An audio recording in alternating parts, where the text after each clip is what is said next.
1절에서 17절이요. 엘가나는 라마의 자기 집으로 돌아가고 그 아이는 제사장 엘리 앞에서 여호와를 섬기니라. 엘리의 아들들은 행실이 나빠 여호와를 알지 못하더라. 그 제사장들이 백성에게 행하는 관습은 이러하니 곧 어떤 사람이 제사를 드리고 그 고기를 삶을 때에 제사장의 사환이 손에 3살 갈고리를 가지고 와서 그것을 냄비에나 솥에나 큰 솥에나 가마에 찔러 넣어 갈고리에 걸려 나오는 것은 제사장이 자기 것으로 가지되 실로에서 그곳에 온 모든 이스라엘 사람에게 이같이 할 뿐 아니라 기름을 태우기 전에도 제사장의 사환이 와서 제사 드리는 사람에게 이르기를 제사장에게 구워드릴 고기를 내라. 그가 네게 삶은 고기를 원하지 아니하고 날 것을 원하신다 하다가 그 사람이 이르기를 반드시 먼저 기름을 태운 후에 네 마음에 원하는 대로 가지라 하면 그가 말하기를 아니라 지금 내게 대라. 그렇지 아니하면 내가 억지로 뺏으리라 하였으니 이 소년들의 죄가 여호와 앞에서 심히 크면 그들이 여호와의 제사를 멸시함이었더라.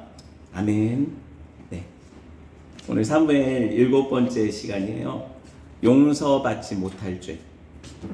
무섭죠? 용서받지 못할 죄라는 제목으로 함께 하나님 말씀을 나누도록 할게요. 여러분 신앙생활 하면서 용서를 받지 못하는 죄가 있을까 궁금해 보신 적 있으세요? 당연히 있죠. 우리는 죄 용서 받았다고 배웠고, 그죠? 은혜로 사는데 내가 살다가 어떤 죄를 지면 그건 절대 용서가 안 된대. 무섭잖아요. 그쵸? 그게 뭘까 안 궁금해요? 궁금해야죠. 안 궁금하면 지금이라도 궁금증을 한번 가져보세요. 목사님들이 설교할 때 예수 믿으면 어떤 죄든지 용서받고 어떤 죄인이라도 용서받고 천국 영생을 누린다고 배웠죠. 그죠? 근데 용서받지 못할 죄가 있다고 제가 지금 이야기를 하잖아요. 그러니까 이게 여러분의 어떤 그 인식을 되게 혼란스럽게 할 거란 말이에요. 아니면 이상한 거예요, 여러분. 오늘 본문을 보면서 천천히 생각을 해 볼 거예요. 근데 제가 아까 드렸던 예수 믿으면 어떤 죄인이든지 용서받고 천국 영생을 누린다. 이 말 안에 사실은 답이 들어있거든요. 한번 생각을 해보면서 이 말씀을 한번 들어볼게요. 이번에 엘가나가 누구예요? 한나 남편 엘가나예요. 등장인물이요, 사무엘에. 엘가나와 한나가 합의를 해서 하나님 앞에 그 한나의 기도 제목대로 누구를 지금 엘리 제사장이 있는 실로에다가 갖다 놨어요? 네, 사무엘이라는 어린 아이를 3세, 그러니까 우리나라 나이로는 4에서 5세, 만으로 볼 때 4, 5세 정도가 되거든요. 그 아이를 젖대고 나서 떼어놓고 오는 심정이 어떻겠어요? 엄마가. 여러분, 이게 초등학교 1학년도 못 떼놓잖아요. 근데 그 3, 4살짜리 아이를 갖다가 그 귀한 아들을 하나님 앞에 소원했으니까 소원대로 드리고 오는 엄마의 심정 한번 생각해 보세요. 아빠의 심정을 한번 생각해 보세요. 그러고 집으로 돌아가는데 이게 발걸음이 떨어지겠어요? 근데 한나와 엘가나는 정말 믿음의 사람이었던 게 놓고 가요. 요새 같으면 아동학대죠. 근데 어쨌든 놓고 갔어요. 재밌는 건 뭐냐면 오늘 본문이 뭐라고 얘기를 하냐면 어린 사무엘이 엘리 제사장 앞에서 여호와를 섬겼다고 그래요. 4살짜리 5살짜리가 제사장들도 있는데 하나님을 어떻게 섬겼을까요? 생각해보세요. 성경이 분명히 엘리 제사장 앞에서 사무엘이 여호와를 섬겼다 기록되어 있거든요. 그러면 이 어린아이가 어떻게 하나님을 섬겼을 것 같아요? 여러분 우리 아이들 한번 생각해보세요. 우리 주일학교 아이들이 지금 예배드리고 있는데 얘네들의 섬김이 뭐예요? 지금 바닥 닦고 있네 이래는. 이런 섬김을 얘기를 하는 건가요? 엄마가 흘린 커피를 자기가 닦는 걸 이런 섬김? 하나님을 어떻게 섬긴 것 같아요, 아이들이? 생각해 보세요. 사무엘이 하나님을 어떻게 섬겼던 것 같아요? 네. 어떤 행위를 얘기하는 게 아니에요. 4살, 5살짜리가 뭘 도와주고 뭘 섬겨요? 부모도 하나 못 섬기죠. 그런데 그 아이가 존재 자체로 하나님의 기쁨인 거예요. 성도가 어떤 존재인지 아세요? 우리가 막 새벽 예배 맨날 나오고 금요 처리하고 하나님 앞에 금식하면서 예배하고 이런다고 섬긴다 이렇게 얘기하는 게 아니에요. 하나님은요 섬김을 받으러 오신 게 아니라 섬기러 오셨어요. 섬김 받은 존재인 우리가 그 은혜에 감격해서 이 자리에 있는 것만으로도 뭐예요? 하나님 섬기는 거예요. 뭘 하라고 요구하십니까 하나님이? 우리가 하나님의 그 은혜를 인정하는 것, 그래서 그분이 내 예배받기에 합당하신 분이라고 인정해드리는 것, 이게 섬김이에요. 서비스라고요. 이게 예배라고요. 섬김이 서비스인데 그게 영어로 예배거든요. 같은 뜻이거든요. 이 섬김을 지금 4살짜리가 어떻게 예배했겠어요? 격식을 갖춰서 축도를 했겠어요? 집례를 했겠어요? 그런 게 아니에요. 있는 존재 자체로 그 아이는 하나님의 섬김이 된 거예요. 사무엘을 볼 때 하나님이 얼마나 기쁘셨을까요? 한나가 그렇게 기도하던 장면을 떠올리시고 하나님이 그 축복하셔서 그 아이를 주셨을 때 그 아이를, 그 엄마가 그 아까운 아이를 소원대로 바쳤을 때, 그 드려졌을 때 뭘 보는 것 같아요? 하나님, 자기 아들 주실 하나님을 예표하잖아요. 자기 아들 주실 하나님을 예표하는 거잖아요. 이 모습 자체가 얼마나 하나님이 감동받으셨을까요? 이걸 우리한테 목적하시는 거예요. 우리가 예배할 때 그러니까 누구를 올려드려야 돼요? 예수 그리스도를 통해서 하나님 영광 돌려야죠. 그렇게 그 아들을 올려드려야 되는 거예요. 이게 예배 정신이에요. 하나님이 중심을 보시잖아요. 하나님 중심을 보시잖아요. 여러분, 여하튼 이야기가 되게 긍정적이고 희망적이었던 게 뭐냐면, 한나가 자기를 돌아보신 하나님을 찬양하는 이야기로 2장이 끝났단 말이에요. 그 2장 그 앞에 부분이 끝났단 말이에요. 그런데 11절부터 오늘 본문은 좀 반전이 있죠. 안 좋은 얘기가 나오죠. 누구 얘기예요? 사무엘 집안 얘기가 아니라 엘리 제사장 집안 얘기. 현재 이스라엘의 가장 권위 있는 영적 지도자, 대제사장, 사사, 선지자 엘리 집안의 문제에 대한 이야기를 지금 다루고 있죠, 성경이. 그러니까 엄청 반전이거든요. 되게 어두운 분위기예요. 12절 봅시다. 같이 볼까요? 시작. 엘리의 아들들은 행실이 나빠 여호와를 알지 못하더라. 자, 이 엘리 아들들이 행실이 나빠 여호와를 알지 못했다 그랬는데, 이 번역이 뭐냐면, 행실이 나빠, 이 번역이 뭐냐면 벨리알의 아들, 멸망의 자식. 그걸 행실에 나빠라고 개역 성경이 번역해버리니까 뭔가 그냥 좀 잘못하나 보다. 그리고 우리가 느낄 때 뭔가 불량한 행실이 있나 보다, 이런 정도로 생각하지만 사탄의 자식이라는 뜻이에요. 하나님께 속한 자 아니라는 거예요. 원문이 그래요. 그래서 이게 어디 나와요? 예전에 그 사사기에 보면 레위인의 첩을 강간하려고 기브아 사람들이 모였을 때 벨리알의 아들들이 있었잖아요. 이 멸망의 자식들. 거기도 번역은 불량자들이라고 번역되어 있어요. 제가 그래서 고쳐서 얘기해 드렸잖아요. 그게 멸망의 자식들이라고. 소돔과 고모라 사람들 같은 사람들이에요. 아시겠죠? 그런 사람들이 지금 뭘 하고 있어요? 엘리 아들들이 뭘 해요? 직분이 제사장하고 있다고요. 사탄의 자식들이 제사장하고 있다고요. 행실이 좀 불량해서 뭐 이런 어떤 윤리적으로 흠결이 있어서 그런 얘기를 하는 게 아니에요, 성경이. 멸망받아 마땅한 사람이 하나님 섬긴다고 폼 잡고 있다고요. 아시겠죠?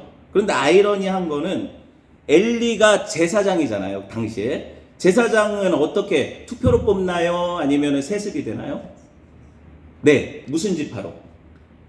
네, 레위 지파 아론 계열로 제사장은 세습이 되지, 국민들이 투표로 저 사람이 더 신학교에서 학점 높다고 그 사람을 제사장 삼지 않거든요. 아무리 뭐 지적으로 떨어지거나 아니면은 뭐 어떤 뭐라고 해야 될까요? 볼품이 없어도 그 사람이 피가 레위 지파 아론 계열이면 제사장이 될 수 있는 자격이 있잖아요. 아무리 뛰어나도 그 피가 아니면 하나님 인정하지 않잖아요. 이게 되게 중요하거든요. 구약 율법에 있어서 되게 중요한 얘기예요. 그냥 하는 얘기가 아니라. 레위 지파 제사장들의 자격은 생내죠. 태어날 때부터 제사장으로 낙점돼서 태어나는 아이들이에요. 그러니까 우리가 볼 때 얼마나 귀하냐고요. 하나님만 섬기는 직임으로 성소에서 하나님 가까이에서 하나님 섬기는 그런 삶으로 하나님이 태어날 때부터 정하셨어요. 맞죠? 그러면은 이걸 진짜 믿음 있는 사람이라면 이걸 기쁘게 여겨야겠어요? 가볍게 여겨야겠어요? 무겁게 여겨야겠어요? 당연히 엄청나게 무겁게 여겨야죠. 귀하게 여겨야죠. 세상 어떤 왕실에 태어난 것보다 내가 내 하나님 문지기로 있는 게 좋다고 고백해야 이 사람이 뭐예요? 하나님 섬기는 사람이 되잖아요. 그쵸? 근데 이런 고백이 없는 사람들이 피가 그 피라고 태어났더니 제사장 아들이라 제사장이 되니까 이게 뭐예요? 하나님 이것도 다 하시고 허용하신 거예요. 왜? 인간에게는 소망 없다는 거예요. 인간 피로는, 인간 피의 제사장 계열로는 소망 없다는 거예요. 그래서 제사장권 폐하시잖아요. 생각해 보세요. 그러니까 심지어 레위 지파 안에서도 자기가 하고 싶다고 해서 대제사장 역할을 하는 거 아니에요. 아론 지파 계열만 해요.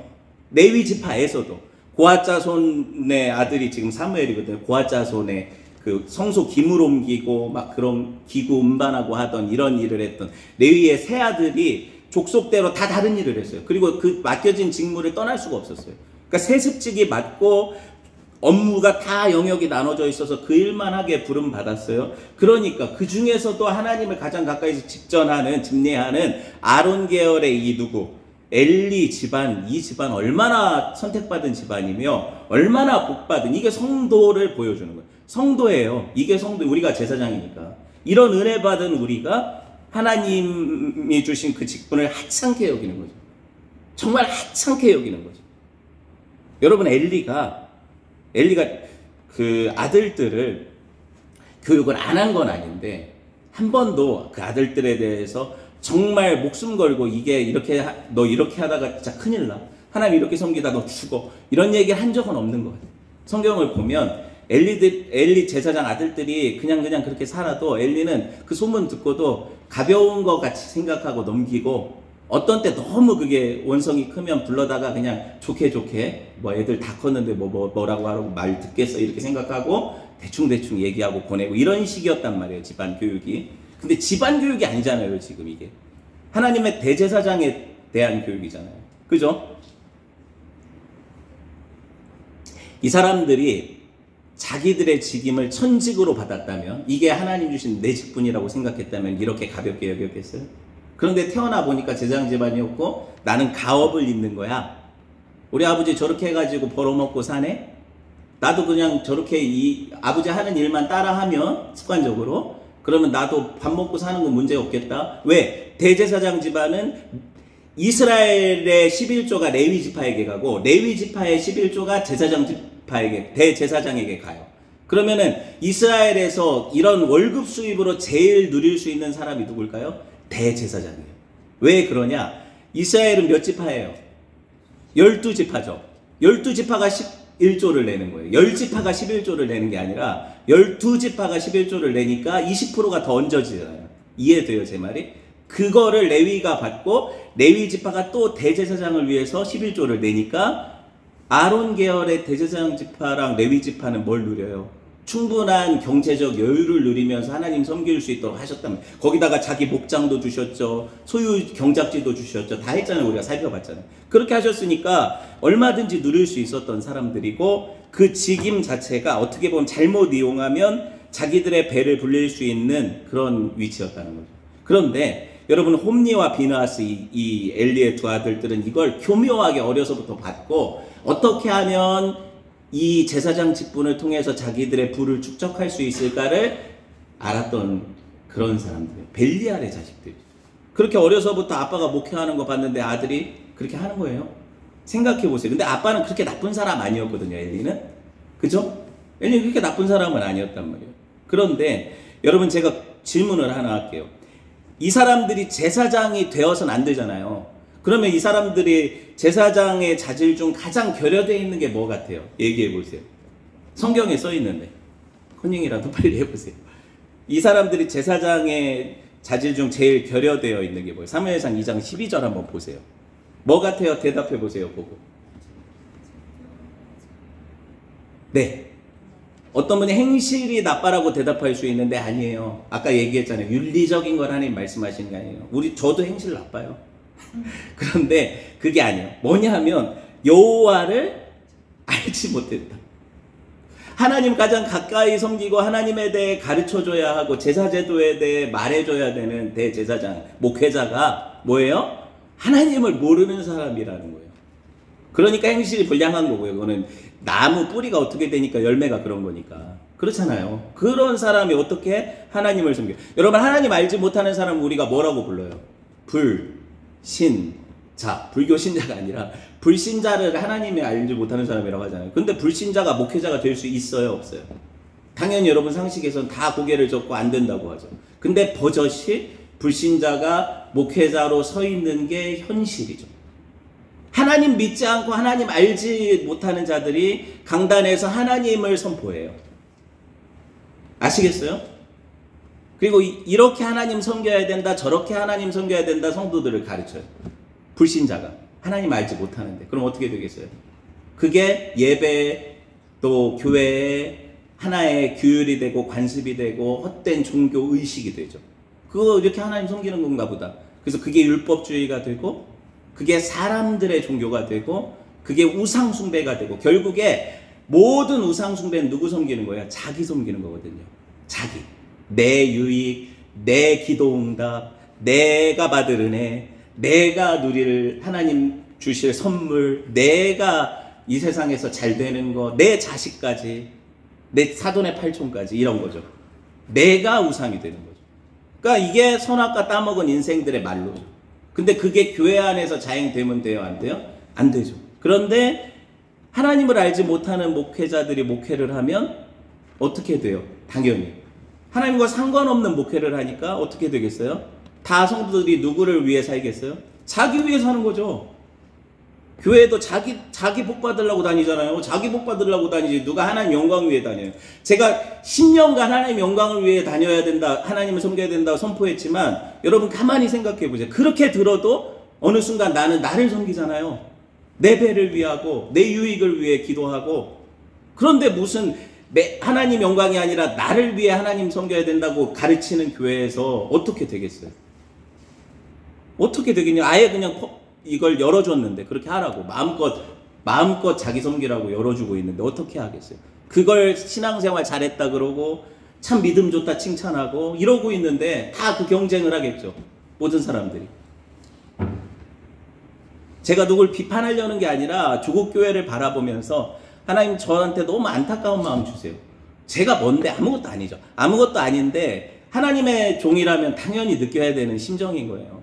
누구라도 아무리 미약한 사람이라도 이게 잘못됐다는 거를 모르면 저도 목회를 그렇게 할 거 아니에요.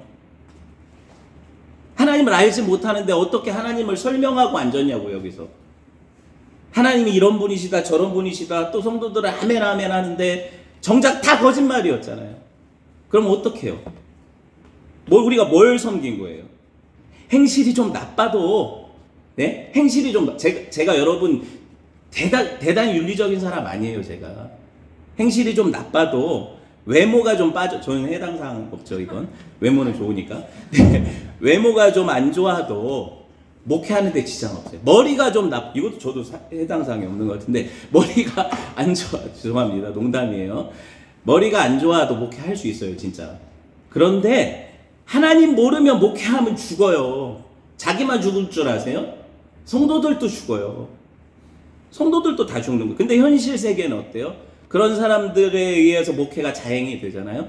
그 성도들은 그런 분들을 너무 추앙하고 섬겨요. 그게 매스컴도 그렇고 여러분 보세요. 하나님 알지 못해도 목회 잘한다는 소리 들을 수 있을까요? 없을까요? 있어요.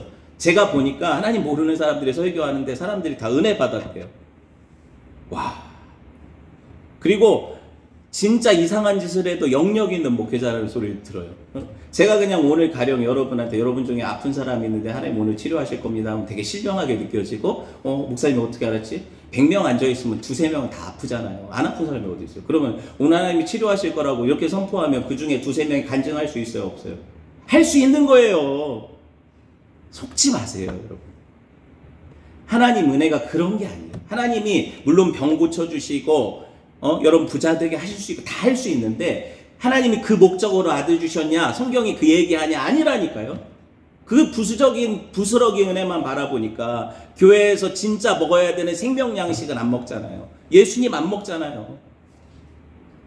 그러니까 하나님 알지 못해도 좋은 소리 해주면 목회할 수 있는 거예요. 학위 받아오면 여러분 큰 교회 다 가잖아요. 아, 이런 거 모르나? 네, 그래요.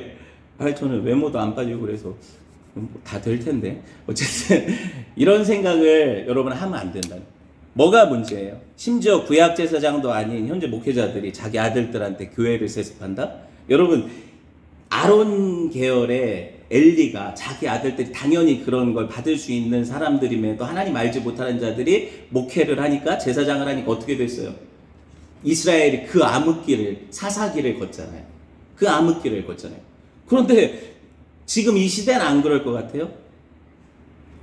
아니 학교 보내서 신학 가르치는 게 얼마나 쉬워요. 돈이 있는데. 머리가 그렇게 나쁘지 않으면 다 졸업장 줘요. 그럼 어떡해요? 좀 지나서 어떻게 지방에 목회하다가 아버지 교회 불러서 이렇게 아버지 교회 세습하면 시온이 너 신학할래? 아빠가 이렇게 목회지 물려주면 너 할래 여기서? 성도들도 원하지 않겠지만 우리는 그렇게 안 가르쳤으니까 우리 아들도 원하지 않아요. 뭐가 중요한 거예요? 그게 세습되냐고요. 지금 현재 대제사장직에 우리가 목회가 아니잖아요. 그쵸? 엘리 아들들도 그런 사람들이면 걸렀어야 되는데, 그죠? 그런데 현재는 목회자들이 자기 아들들 걸르지를 않아요. 그럼 어떻게 돼요? 그런 사람들이 이미 아버지가 갖춰놓은 시스템 안에서 목회하면 교회가 커지는 게 쉽죠. 시스템이 다 있고 이미 건물이 있고 사람들이 모여 있는데, 그럼 그게 자기 능력인 줄 착각하게 되죠. 점점 착각하게 되죠. 그럼 어떻게 되겠어요? 하나님이 부흥 주셨다 그러는데 그건 부흥이라고 성경이 얘기하잖아요. 부흥이 무슨 뜻이에요? 성령이 죽었던 걸 살리는 걸 부흥이라고 해요. 리바이벌이라고 하는 거예요. 성장했다, 커졌다고는 할 수 있죠. 교회가 사람 많아지고 외적으로 성장했다고 말할 수 있어요. 그런데 부흥했다고 함부로 말하면 안 돼요. 부흥은 하나님만 하실 수 있는 역사예요. 그게 뭐냐면 에스겔 골짜기에 마른 뼈들을 명령해서 그 뼈에 생기가 돋아날 때 죽은 자가 살아나는 역사, 이걸 부흥이라고 하는 거예요. 근데 아무 데나 갖다 놓고 부흥 붙여요. 그러니까 부흥회도 하면 안 돼요. 자기들이 무슨 하나님이 비상적인 섭리로 부흥을 시키시는 건데 교회를 하나님 선택에 의해서. 그런데 부흥회 하면 부흥될 것 같아요? 그냥 성장회라고 하면 되죠. 그럼 성장시킬 수는 있죠. 잘 알아야 돼요. 교회가 경영 세습입니까? 우리가 CEO예요. 제가 목회자 CEO예요. 여러분이 그 최고 경영자로 저를 선임했어요? 그런 게 아니잖아요. 제가 오늘 본문을 보고 얘기하는 거잖아요. 그냥 제가 하고 싶은 말 하는 게 아니라. 한번 생각해 보세요. 엘리 아들들은 세습이 당연한 시대였지만 그들은 스스로 자질이 하나님 섬길 수 없는 자임을 증명하잖아요. 근데 하물며 오늘날 시대에 어떤 사람들이 자기는 하나님 섬기기에 적당하다고 생각하고 아들 세워놓고 거룩한 세대 계승이라고 말하냐고요. 거룩한 세대 계승? 아파트 분양권을 주세요. 그냥 잘 살게 하세요. 나가서 마음껏. 여러분, 하나님은요 이 구약시대에만 살아계신 게 아니에요. 엘리 집안만 하나님이 저주하시는 게 아니에요. 왜 몰라요? 그런데 하나님의 심판이 더디어 오죠. 인생 가운데. 여러분도 알잖아요. 내가 죄질 때마다 따라다니면서 때리신 적 있어요? 없어요. 어느 날 보니까 내가 곤란하고 어려운 길을 겪고 돌아보니까 내가 하나님 앞에 잘못 살았어. 그걸 알게 하시는 거지 그때마다 쫓아다니면서 헬리콥터 맘처럼 주위를 돌면서 때리시지 않잖아요. 그러니까 심판이 없는 줄 알고 생각하죠. 우리가 이렇게 살아도 괜찮은 줄 아는 거죠. 바로 즉결 심판 안 하시니까. 그런데 그렇게 살면 돼요? 안 돼요? 죽어요. 죽는 거죠. 그러니까 교회가 커졌다 이거 목적 아니에요. 성장했다 목적 아니에요. 교회는 부흥을 경험해요. 그건 사람 수가 아니라 또 하나님 건물의 그런 유무가 아니라 뭐예요? 하나님이 비상적으로 말씀 통해서 사람들을 살려내시는 역사죠. 사람이 살고 있는 거예요. 영적으로 죽었던 생명들이 생명력을 얻어서 예수님을 알게 되는 거예요. 그렇잖아요. 제가 백날 이렇게 얘기해봤자 야 작은 개척교회 목사가 백날 떠들어봤자 너나 잘하세요. 저는 알아요. 뭐 한두 번 들은 것도 아니고 늘 무시당하는 삶이니까. 근데 그런 삶이 여러분 지금 세상이 조롱해도 상관없는 게 하나님을 알잖아요. 말씀을 알잖아요. 사람들이 중요해요? 하나님 말씀이 중요해요? 사람들 말이 중요해요? 평가가? 하나님 말씀이 중요해요. 이걸 내가 확실히 하면 내 정체성이 이상 없어요. 전혀 문제가 없죠. 성도들도 똑같잖아요. 여러분 작은 교회 다니니까 되게 불편한 건 있죠. 뭐 되게 가령 뭐랄까 여러 가지 시스템도 안 갖춰져 있고 목사님도 맨날 똑같은 설교 들어야 돼. 왜냐면 부목사님도 없어가지고 이렇게 골라먹는 재미가 없어. 말씀 듣는 재미도 없어. 그리고 뭐 아이들 주일학교도 그렇고 또 아니면은 뭐 교회 부대 시설도 그렇고 여러 가지로 불편할 거예요. 주차? 여러분 여기 주차를 못 해가지고 멀리 데리고 걸어오는 게 얼마나 불편한지 제가 알아요. 사실 제 자리를 빼드리고 싶어. 제 마음이에요 그게. 그런데 그렇게 하지 말라고 하니까 제가 그러는 거예요. 그것도 있죠. 청소? 여러분 보니까 우리가 가정마다 이렇게 해놨더니 여러분이 다 바쁘잖아요. 그러니까는 이게 시간도 안 맞고 그래서 혼자 와서 청소하는데 이 넓은 데를 혼자 청소하는 게 쉬워요? 어렵죠. 모든 게 다 불편해요. 그렇죠. 그리고 이제 우리가 예배 시간도 딱 정해져 있어가지고 오늘만 빼고는 계속 딱 설교도 중간에 끊어야 되고 또 뒤에 뭐 하고 싶어도 아무것도 못하고 빨리 비워줘야 되니까 우리는 공유 예배당을 쓰고 있거든요. 그러니까 이런 모든 것들이 불편하죠. 불편한데 불편한 것과 우리가 교회로서 하나님 앞에 세워져 가는 것과는 별개의 문제예요. 정말 별개의 문제예요. 제가 과하게 말하는 것 같아요. 오늘 뭐 기쁜 날 창립주일인데 야 너가 지금까지 교회가 성장 못한 이유를 변명하고 있구나 그렇게 들으시면 할 말 없어요. 그런데 제가 이렇게 생각을 하는 이유는 목적이 그게 아니기 때문에 목회하는 목적도 그게 아니고 아시겠어요? 그리고 하나님께서 우리에게 주신 하나님 영광을 위한 삶의 목적도 그게 아니에요. 그러니까 너나 잘하세요 이런 이야기 들어도 괜찮거든요. 성도님들 주눅 들지 말라고 하는 거예요. 여러분이 교회 사이즈가 작지 하나님 여러분을 사랑하시는 사이즈가 작습니까? 여러분 대형교회 성도는 예수님이 자기를 100% 주셨는데 우리는 그게 100분의 1도 안 되니까 자기를 1% 주셔서 사셨습니까? 여러분 한 사람 한 사람을 위해 죽으셨어요. 우리는 하나하나가 교회인데 벌써 여기 몇 교회예요?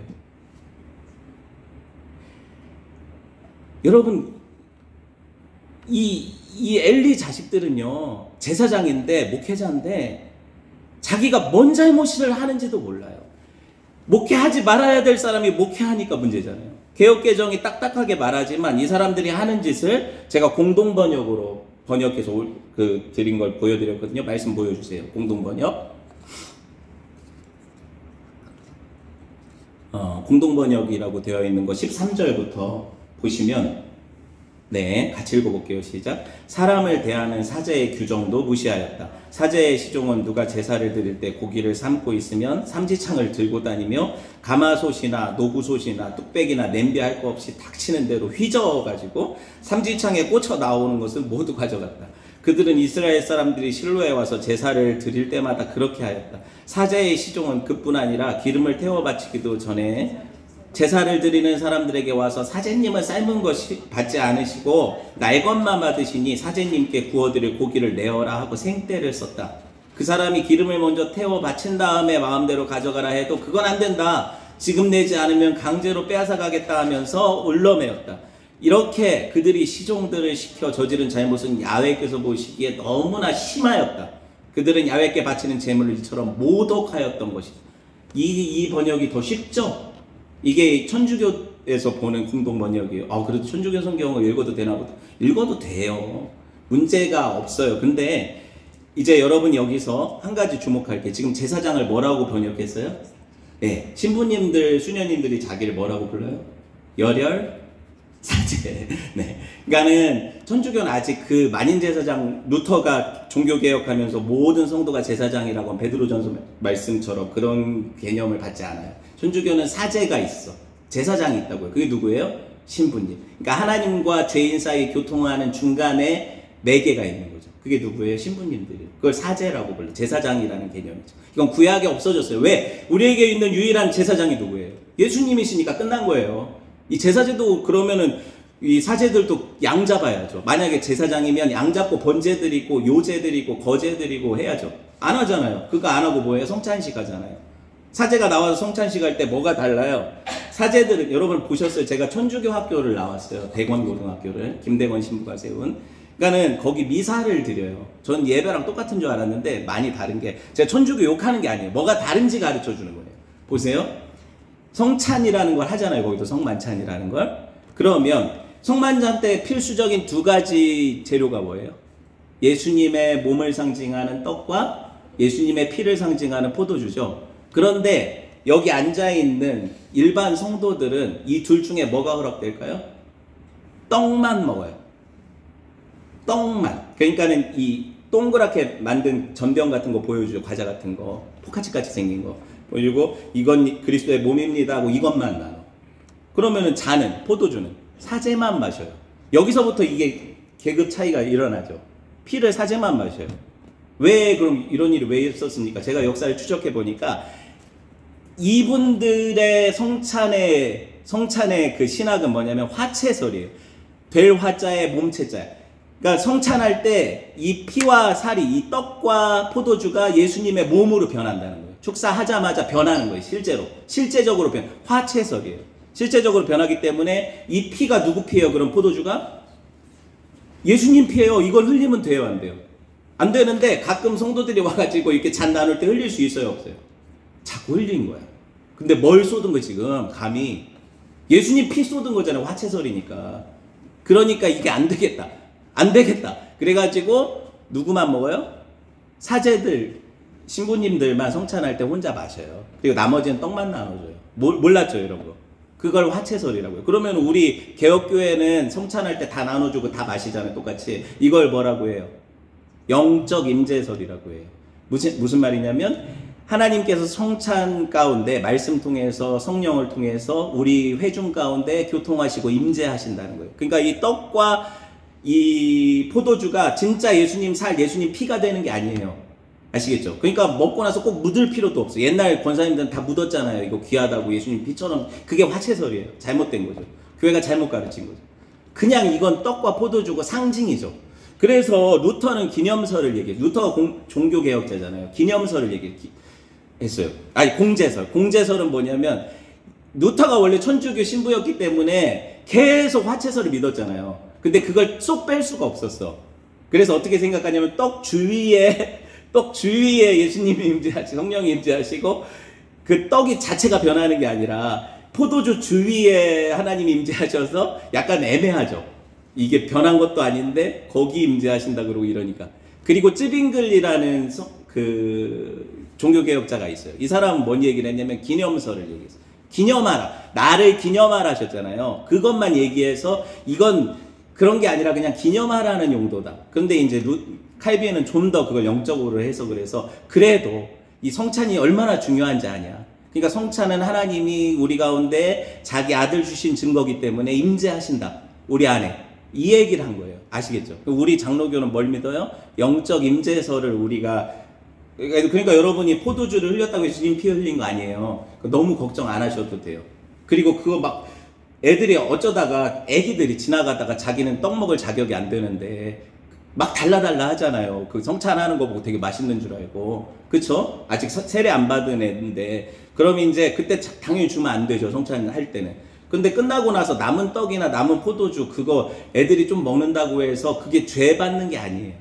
아시겠죠? 우리는 영적으로 이걸 분명히 알아야 돼요. 제가 설명 충분히 했어요? 알아들었어요? 왜 제가 이 이야기를 할까요? 아직도 제사처럼 지금 하고 있으니까. 그럼 예수님의 속죄제사는 뭐예요? 없어진 거예요? 예수님의 속죄제사가 이미 구약제사를 대체했는데 아직도 자기가 사제고 아직도 그게 예수님 피고 이러면 계속 우리는 그걸 마셔야 용서받죠. 천주교 신학이죠, 그게. 그래서 고해성사도 해야 되고 그걸 성찬을 매주 하는 거예요. 왜냐면 죄를 사해야 되니까. 우리는 예수님이 십자가에 단번에 사하셨잖아요. 아시겠죠? 이걸 충분히 이해를 하셔야 돼요. 제가 조금 어려운 얘기를 한 건데 어렵지 않죠. 사실 성도들이 다 알아야 되는 얘기죠. 제가 조금만 설명을 더 할게요. 어렵다고 얘기하는 이유도 사실은 이런 거 다 가르쳐야 돼요, 교회가. 그런데 성도님들의 이거를 약간 무시하는 것 같아요. 잘 못 알아들을 거라고 생각하는 것 같아요. 이게 뭐가 어려워요? 이런 거 다 가르쳐야 돼요, 목사가, 교회가. 그러면 성도님들이 내가 하는 성찬이 어떤 의미인지 알 거 아니에요. 어렵지 않잖아요. 본론으로 돌아가서 그들의 행실이 어땠다고요? 제사장인데 하나님 제물을 지 것처럼 지 맘대로 나는 삶은 고기 싫으니까 먼저 생고기 가져와. 내가 구워 먹을 거야. 하나님께 드려야 될 번제를 갖다가 저팔계처럼 삼지창 갖고 다니면서 푹푹 찍어가지고 걸려드는 고기 다 가져가고 날 것 가져오게 하고 미쳤죠? 그런데 이게 한 번, 두 번 해서 기록된 게 아니라 여기 보면 그들의 관습이었대요. 성경에 써 있잖아요. 그들이 늘 하는 습관이에요. 사람들이 예배하러 올 때마다 이 짓을 습관적으로 반복했대. 죽어야죠, 그렇죠? 여러분 심지어 기름은 누구 것이에요? 성경에 기름은 하나님의 것이라 사람이 먹으면 안 돼요. 그래서 제사장들이 기름하고 내장하고 다 갈랐던 거예요. 하나님 거거든요. 내장도 태워야 되고 기름도 태워야 돼요. 기름 하나님의 거거든요. 기름은 성령을 상징하잖아요. 기쁨을 상징하고. 근데 기름도 떼내지 않은 고기를 가져가는 거예요. 기름 자기가 먹는 거죠. 그 기름을. 하나님 건데 지가 먹은 거죠. 맞아요? 그렇게 되는 거예요. 본래 제사장들은요, 이스라엘의 성소에서 가져오는 걸 보수로 삼았다고 했잖아요. 제물도 먹게 하셨어요. 어떤 거? 민수기 18장 18절 보세요. 같이 봅시다. 시작. 그 고기는 내게 돌릴지니 흔든 가슴과 오른쪽 넓적다리는 다 레위 제사장들이 먹을 수 있어요. 여러분, 닭 가슴살하고 닭 다리, 이게 양대 산맥 아니에요. 호불호가 있지만 어떤 사람 터벅살 좋아하고 어떤 사람 다리살 좋아하는데, 무슨 말을 하고 싶은 거냐면 가장 좋은 부위 주신 거잖아요.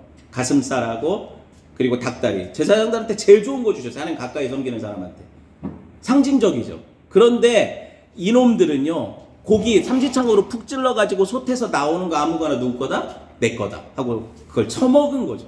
이런 말 하지 말랬는데, 이런 말 설교에 쓰지 말랬는데, 그건 먹은 게 아니에요. 처먹은 거지.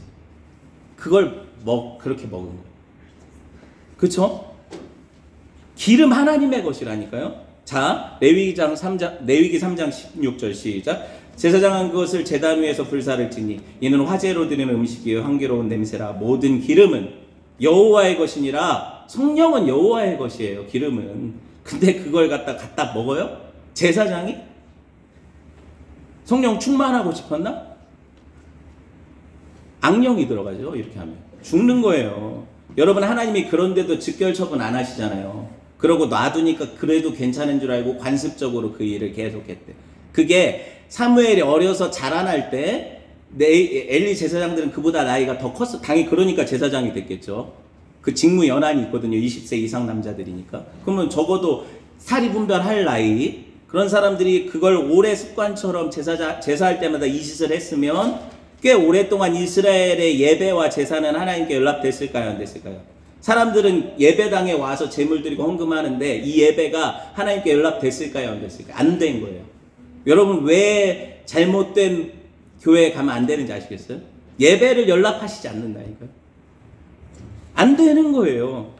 여러분, 이게 왜 무서운 죄인지 아세요? 왜 무서운 죄인지. 제가 아까 제목이 뭐예요? 용서받지 못할 죄. 여러분, 하나님이 용서 못하시는 죄가 없는데 어떤 죄가 용서 못 받습니까? 궁금했잖아요. 이제 답을 드릴게요. 구약에 있어서 이 죄가 왜 무섭냐 봅시다. 구약의 제물과 제사 제도가 모형하고 예표하는 게 뭐예요? 예수 그리스도의 십자가 구속이잖아요. 제사 제도가 그거잖아요. 예수님과 십자가 구속사요. 피와 살, 그죠? 이거 예표하잖아요. 근데 이걸 무시하잖아요, 자기가. 이거 아니라도 나는 내 마음대로 살아도 구원받는다고 생각하잖아요. 하나님을 알지 못하니까. 하나님 정하신 길을 모르니까. 제사장이라는 것들이 이렇게 행동하니까. 구약 제사 제도는 예수님을 예표하는데 그 제사를 멸시하는 건 누구를 멸시하는 거예요? 예수님을 멸시하는 거잖아요. 자, 히브리서 10장 29절 봅시다. 시작. 하물며 하나님의 아들을 짓밟고 자기를 거룩하게 한 언약의 피를 부정한 것으로 여기고 은혜의 성령을 욕되게 하는 자가 당연히 받을 형벌은 얼마나 더 무겁겠느냐 너희는 생각하라 그러죠. 자, 구약의 제물과 제사를 짓밟고 멸시하는 건 곧 누구를 멸시하고 짓밟는 거다? 하나님의 아들. 누구? 예수 그리스도. 그분이 우리에게 구원을 주시는데 그분의 구원을 모독하니까 이 사람 용서받을 수 있어요, 없어요? 내가 유일하게 나를 구원하실 그 제사제도, 십자가, 예수님, 어린 양 필요 없다는데 그럼 하나님이 그 사람을 구속하실 수 있어요, 없어요? 하나님이 이 유일한 길로 주셨는데 다른 이름은 없어요. 내게 올 자 없다고 하셨어요. 예수 그리스도 이름으로만 간대요. 근데 그 제사를 난 싫다고 했어요. 무시했어요. 유일하게 용서받지 못하는 죄를 성경에서는 성령을 모독하는 죄라고 하는데 이게 같은 죄예요. 성령 모독죄가 뭔지 모르셨죠? 아, 내가 가령 성령님이 나한테 뭘 시키셨는데 그걸 무시했어. 그건 모독죄냐? 그럼 다 모독죄죠. 뭐 언제 우리가 성령이 시킨 대로 다 했어요. 그럼 여기 멸망 안 받을 사람 있어요, 없어요? 솔직히 왜 나밖에 없어요? 아무도 없는 거예요. 이게 아무도 없는데 그게 멸시 모독죄가 아니에요. 그게 아니라 나를 구원하시는 분이 예수님이시고 내 안에 내주하시는 성령이라는 걸 내가 믿지 않는 거예요. 이게 성령 모독죄예요. 성령을 멸시하는 죄예요. 나를 내가 구원할 수 있다고 생각하는 거죠. 내 죄를 내가 해결한다고 생각하는 거죠. 성경은 모든 죄가 예수 안에서 용서받는다고 했잖아요. 그래서 제가 아까 예수 믿는 자는 용서받는데 용서받지 못할 죄가 뭡니까? 답안, 그 안에 답이 들어있어요. 예수 믿는 자는 용서받아요. 안 믿으니까 용서 못 받는 거죠. 안 믿는 게 뭐예요? 그분의 속죄 제사 십자가를 모독하는 거죠. 그래서 엘리 제사장들은 자기들이 왜 멸망받아야 돼요? 그 제사를 모독했잖아요. 그거 아니라도 자기 구원받고 나 제사장이니까 괜찮다. 나 목회자니까 괜찮다. 나 천국 간다. 어떻게? 예수님 안 믿는데. 하나님을 알지 못하는데 어떻게 천국 가요? 사무엘상 2장 25절. 여기 본문에 제가 하는 말이 아니라 딱 나오거든요. 시작. 사람이 사람에게 범죄하면 하나님이 심판하시려니와 만일 사람이 여호와께 범죄하면 누가 그를 위하여 간구하겠느냐 하되 그들이 자기 아버지의 말을 듣지 아니하였으니 여호와께서 그들을 죽이기로 뜻하셨습니다. 이게 엘리가 마지막으로 자기 아들들의 행실을 놓고 얘기한 거예요. 경고한 거예요. 야, 하나님한테 범죄한 거 용서 못 받아. 알았죠? 엘리가 몰랐어요? 이 제사제도 멸시하면 죽는 거 알았죠? 알았잖아요. 아들들한테 했는데 아들들은 이제 아버지 말도 콧방귀로, 왜? 어려서부터 잘못 가르쳤으니까 콧방귀로도 여기지 않죠. 그게 어떻게 됐어요? 죽죠. 엘리도 죽고 아들들도 다 죽죠. 사무엘상 3장 14절 봅시다. 시작. 그러므로 내가 엘리의 집에 대하여 맹세하기를, 엘리의 집은요 죄악은 제물로나 예물로나 영원히 속죄받지 못하리라 하였노라 하셨더라. 무섭죠. 제사장이었는데 멸망받아요. 그럼 왜 이렇게 된 거예요? 그들을 구원할 유일한 길인 속죄제사 예수 그리스도를 그들이 부정했어요. 아니라고. 나 예수 안 믿어도 내 행실로, 내 직분으로 구원받을 수 있다고. 나 교회에 헌신했으니까 구원받을 수 있다고 했거든요. 어떻게 되는 거예요? 이 사람들은 하나님 내신 길이 아니니까 죽는 거죠. 쉽게 말해서 예수 그리스도를 거부한 인생들은 불신자예요. 그들은 그들 죄 때문에 그 죄값으로 죽는 거예요. 그런데 그 죄값을 해결할 방도는 하나님 내셨단 말이에요. 그걸 내가 무시한 거잖아요. 여러분 사다리를 건너라고 딱 놨는데 이 사다리 필요 없어. 내가 올라갈 거야 하고 팍 차버렸어. 그 높은 벽을 못 올라. 그럼 어떻게 되는 거예요? 사다리가 없으니까 죽는 거죠. 예수님이 하나님 대신 사다리잖아요. 그거 타고 올라오라고 천국으로. 그쵸? 그런데 나는 이 예수님 없어, 이 사다리 없어도 올라갈 수 있어요 하는 게 세상 종교잖아요. 선행을 하는 종교잖아요. 아니라니까요. 그건 짧은 사다리예요. 절대 10층까지 못 올라가요. 그건 1층도 못 올라가요. 자, 누가복음 12장 10절 봅시다. 시작.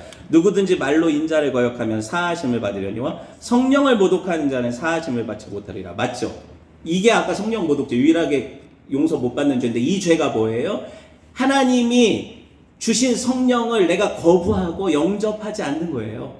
예수님 안 믿는 게 성령을 못 받는 거잖아요. 맞죠? 예수 믿는 자에게 성령 주시니까 그걸 거부하는 거예요. 예수님을 영접하는 자, 곧 그를 믿는 자들에게는 뭘 주세요? 하나님의 자녀가 되는 권세를 주시는데 나는 예수님 안 믿을 거예요. 이게 성령 모독죄예요. 막 성령님 왜 당신 그렇게 하십니까? 이게 모독죄 아니에요. 이건 다윗도 했어요. 하나님 왜 나한테 이렇게 하십니까? 하나님이 정말 옳으십니까? 하나님 그렇다면 왜 인생 가운데 고난이 있습니까? 왜 나는 예수 잘 믿는데 예수 안 믿는 것들은 떵떵거리고 세상에서 저렇게 잘 나가는데 왜 나는 예수 믿고 이 고생입니까? 이렇게 따지고 울고 하나님한테 막 삿대질했던 사람들 다 용서받았어요. 그게 저고 그게 여러분이에요. 그게 성령 모독죄인 줄 아세요? 성령 모독죄는 나 같은 죄인이 하나님 은혜로 구원받을 수 있다는 사실을 믿지 않는 거예요. 안 믿으면 방도가 없어요. 방도가 없어요. 한번 성령 받은 자는요, 걱정 마세요. 여러분이 하나님 자녀가 됐으면 성령은 안 떠나세요. 그러니까 용서 이미 받았으면 다시 용서받을 필요가 없어요. 제가 구원파 논리를 얘기하는 게 아니라 여러분 죄 지으면 당연히 회개해야죠. 그게 아니라 여러분을 구원할 속죄의 피는 이미 뿌려졌고 그 제사는 단번에 드려졌는데 매주 예배가 여러분 회개하러 와서 제사 드리는 거라고 생각하세요? 아니요. 구원받은 사람들이 감격에 겨워 감사하는 거예요. 그 은혜를 높이는 거예요. 여러분 교회의 교회됨이 뭡니까? 예수님의 속죄 제사가 선포되고 성도들이 예수님 믿고 천국 영생 누리는 거죠. 세상 다른 종교하고 다른 게 기독교가 뭐예요?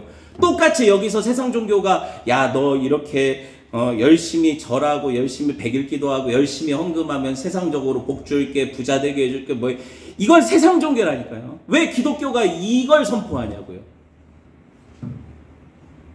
여러분, 우리에게 있는 유일한 제사장이 계시잖아요. 근데 그 제사장이 도움이 필요 없다는 건 뭐예요? 예수님이 내 변호사시죠?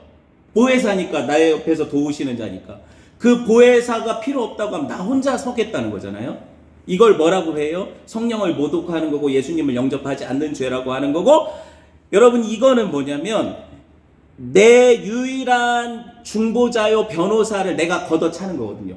난 돈이 없었는데 나라에서 제도가 국선 변호사를 선임해줘. 그래가지고 내가 법정에서 할 수가 없으니까 국선 변호사가 와가지고 나를 변호해 주는데, 나 이 국선 변호사 너무 싸구려다. 값없이. 왜냐면 내가 값없이 샀잖아. 나라에서 그냥 지정해줘. 내가 돈 없는 거 알고 변호를 받아야 될 권리가 있으니까 나라에서 지정해 줬으니까 나는 무료 변호사거든요. 근데 그 사람이 가치가 무료예요? 그 사람은 변호사 아니에요? 하나님이 세상에서 가장 유능하고 유일하게 이 재판을, 이 피고인을 무죄로 방면하실 그 능력 있는 제사장, 유일한 그 변호사를 나를 위해 선임하셨어요. 그분께 내 죄를 아뢰면 그분이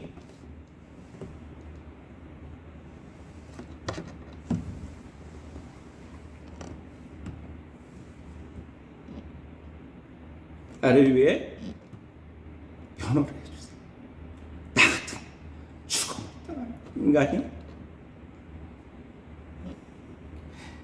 내 죄 숨기기 급급하고 사람들한테 잘 보이려고, 의롭게 보이려고 포장하고 거짓되게 살고 위선적으로 사는데, 나 같은 걸 하나님이 살리시고 아들을 죽이시고 그 변호사를 선임해 주시고 무료로 주시는, 그게 값없어서 내가 값없다 무시하고 살기를 바라요. 그걸 살 수 있을 것 같아요?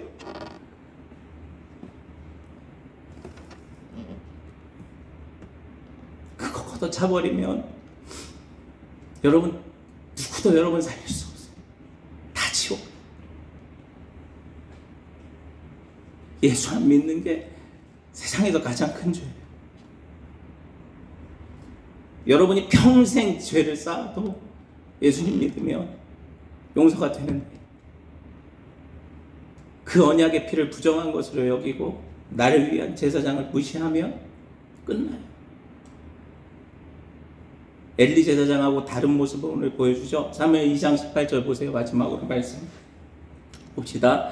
사무엘은 어렸을 때 세마포 에봇을 입고 여호와 앞에 섰더라. 얘가 뭘 알아서 뭔 제사장을 해요? 누구 예표예요?